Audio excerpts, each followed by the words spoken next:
a nossa casa. Ixi, e agora, hein? E agora, Gustavo? O que fazer para proteger a nossa residência? Com certeza é um fator muito importante também, né? A gente não quer viajar nem voltar e não ter os seus bens de volta, né? Não ter seus bens furtados ou roubados, né?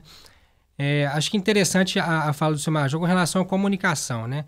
A gente dá a dica realmente de não colocar tudo nas redes sociais, só que existem pessoas que, pelo contrário, a gente tem que deixar informado que nós vamos viajar, né? São o quê? Parentes, é um vizinho de porta que a gente tem uma confiança, né? Uhum. Então, a gente realmente tem que deixar eles cientes dessa viagem. Para quê? Às vezes a gente acaba esquecendo de cancelar, suspender, né, uma assinatura de revista, de jornal, e o vizinho ciente, ele pode ir lá recolher sua revista, recolher seu jornal. Por exemplo, acender as luzes à noite, em determinado momento, para não deixar a luz acesa o dia inteiro, que algumas pessoas acham que vai estar diminuindo a segurança, mas pelo contrário, vai estar aumentando a insegurança, né? Deixando as luzes acesas o dia todo. Então, essa rede que é criada de informação é fundamental. Uhum. Olha só que interessante que o Gustavo falou, né? Então aquela coisa de deixar a luz acesa ininterruptamente é uma dica furada, assim como o rádio. O infrator percebe, pô, o rádio tá ligado, na mesma estação, diuturnamente, durante 3 dias, ele já percebe que alguma coisa está errada, né? Uhum. Agora, olha que dica interessante.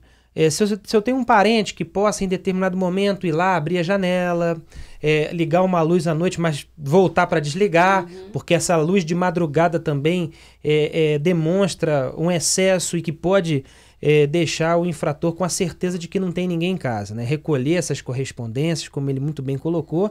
E tem também a questão da manutenção também do sistema de segurança, não é, Gustavo? Com certeza. Um outro aspecto também, por exemplo, se a pessoa mora em casa, não mora em apartamento, é a questão da jardinagem, não deixar muita sujeira na porta da casa, né? Cuidar da grama. Isso também são outras dicas que auxiliam realmente para o infrator não saber que aquela casa está vazia, né? Mesmo estando. Bacana, eu quero saber da Sônia Barreto, porque eu vi que ela concordou ali com tudo que o Tenente Gustavo Mota falou. Quero saber se você faz essas dicas aí, se segue à risca isso aí quando você vai viajar, deixar a casa sozinha. Com certeza. Agora, eu acho também que essa comunicação com a vizinhança é importantíssima. Aí tem um grupo de WhatsApp dos moradores do prédio, por exemplo. Tem a rede de vizinhos também, né? Da polícia, que a gente... Bom, o local que tem, isso é muito importante o vizinho saber, porque eles ficam mesmo de olho. E isso funciona realmente muito bem. Agora, se não tem, eu acho que é a comunicação verbal mesmo. Tô viajando, você dá uma olhadinha na minha casa, entendeu? Essas coisas, eu acho que é muito importante, porque se a gente não se ajudar, né? E isso... O pessoal fica de olho, realmente. O telefone tocou, tem ouvinte na linha querendo falar com a gente. Vamos colocar o fone, por favor. Eu acho que aí do lado também tem alguns fones, só para a gente ouvir a participação do nosso ouvinte. O nosso número, para quem quiser conversar ao vivo com a gente aqui dentro do estúdio, é o 3337-0560. 3337-0560. Alô, bom dia. Bom dia, Dom Pedrito. Nosso ouvinte Walter, lá do Praça 12. Prazer, meu jovem. Tudo jóia, Walter? Tudo bem. E aí, você segue à risca aí essas dicas da polícia quando você vai viajar, sair de casa? Vamos lá. Bom dia, Major. Bom dia, meu amigo. Tudo bem? Tudo bem. Primeiro, meus sentimentos pela corporação e os familiares do companheiro. Muito obrigado, querido. Muito obrigado, viu? É o seguinte, esse negócio de viajar, deixar a luz acesa, acúmulo de jornais na porta. Tem gente que vai pro bar e fala assim, amanhã cedo eu tô indo viajar. No bar tem de tudo, né, Major? É verdade, com certeza. A pessoa já sabe onde é que ele mora, se não sabe, acompanha, tá sabendo que não tem em casa, pronto.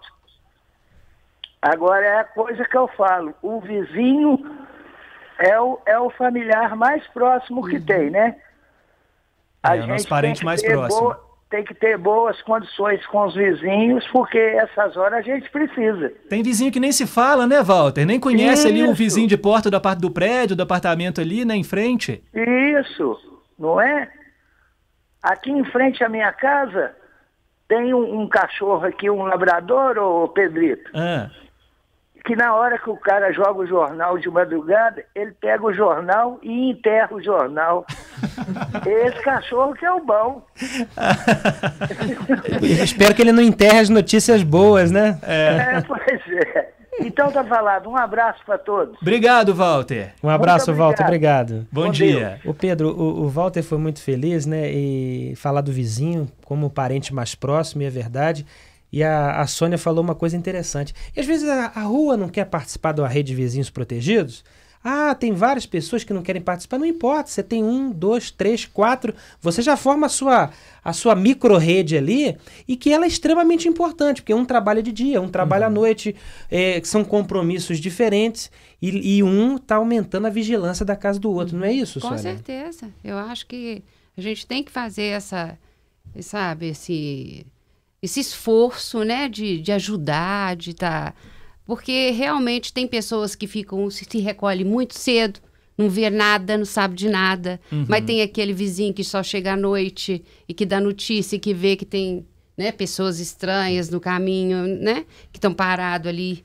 E é interessante o que a Sônia está falando, Pedro, porque se as pessoas comunicam na rede, tem um veículo parado no WhatsApp, rapidamente as pessoas começam a acender suas luzes e tal. O local que não oferece o efeito surpresa, o infrator, ele tende a não permanecer ali. Ele sai fora. Ele sai. O fator surpresa para ele é importantíssimo. Com certeza. Tenente Gustavo, a gente vê que, infelizmente, né, as pessoas elas se prendem cada vez mais através de grades, de sistemas de alarme, justamente para se proteger, né? Como é que a polícia usa isso assim para o bem-estar do cidadão? É importante que o prédio reforce ali o sistema de segurança, que instale cerca elétrica, que instale grades, aquelas concertinas, colocar até mesmo caco de vidro nos muros, que a gente vê isso também em muitas casas. Isso funciona ou não? Acho que segurança nunca é demais, né? O artigo 144 da Constituição já fala, né, que a segurança pública é dever do Estado, direito e responsabilidade de todos. Acho que todo mundo tem que fazer a sua parte realmente, né? Como a Sônia falou, tem que se ajudar, né? E essas medidas com certeza minimizam, né? Aquela história, né? Se o infrator chega numa determinada rua, num determinado local, se tem um local que está mais bem seguro, mais bem protegido, ele vai optar pelo local que está mais desguarnecido. Então, com certeza, todas essas medidas, como instalação de câmeras, circuito interno de TV, podas de árvores, que semana passada mesmo estive numa reunião de condomínios, na rua Carandaí, realmente tem alguns prédios que tem árvores muito próximas, que uma pessoa poderia, subindo na árvore, poderia adentrar no prédio. E realmente sempre, qualquer medida de segurança é sempre válido, né? Nunca é demais. Entendi. Engraçado que ele falou em poda de árvores. Eu sempre falo aqui, tem um livro chamado Arquitetura contra o Crime, que fala muito sobre essa questão da vigilância natural, da vigilância do local pelo ambiente não claustro. O que é isso? Um ambiente limpo, um ambiente claro. Então, por exemplo, às vezes algumas luminárias públicas, elas ficam ficam envolta ali pela própria copa das árvores, que há uma necessidade de uma poda inteligente, claro, devidamente regulamentada pelo meio ambiente, mas que ela possa, ou então um novo modelo de luminária que seja mais baixo, que acontece em algumas praças públicas, uma luminária mais abaixo, porque esse ambiente claro, ele dificulta a ação do infrator também. Agora, Major, infelizmente, a gente sabe que a bandidagem, ela usa também de certas artimanhas, e que eu queria que a gente reforçasse isso, já aconteceu com alguns amigos, de bandidos aproveitarem aquele momento em que o carro está saindo da garagem, o portão eletrônico que demora um pouquinho mais para fechar, e aborda o morador com uma arma e entra na casa e faz a limpa, digamos assim. Não reagir, né? E acho que essa é a dica principal. Eu sempre digo, produtos materiais, bens materiais, a gente, claro, tem o trauma, é chato, mas a gente trabalha e a gente consegue recuperar. Agora, a vida da gente, ela é única. Sem dúvida, reagir nunca. E antever faz toda a diferença, a autoproteção faz toda a diferença.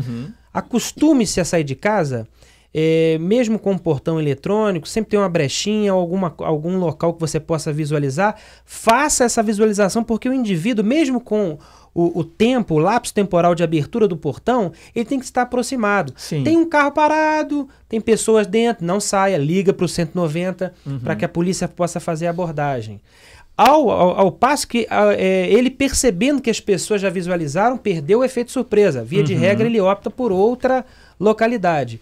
Mas sempre, na chegada idem, está chegando em casa, percebeu que tem um veículo, tem pessoas próximas à sua casa, tá soltando uma pipa, ou então tá conversando, passa direto, liga para o 190, a Polícia Militar faz a abordagem e não para naquele momento na sua casa. Uma coisa importantíssima.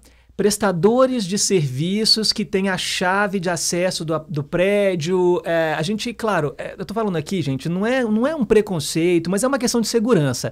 Você tem que escolher muito bem esse prestador de serviço, né? A quem você vai garantir a chave da sua casa. E se ele fizer uma cópia e entrar depois? Isso a gente tem que ficar também cabreiro, tem que ficar de olho. Com certeza, a gestão de pessoas, né, como você muito bem falou, e aqui vai a nossa saudação para todas as pessoas que trabalham nas portarias, que é um trabalho extremamente digno, né?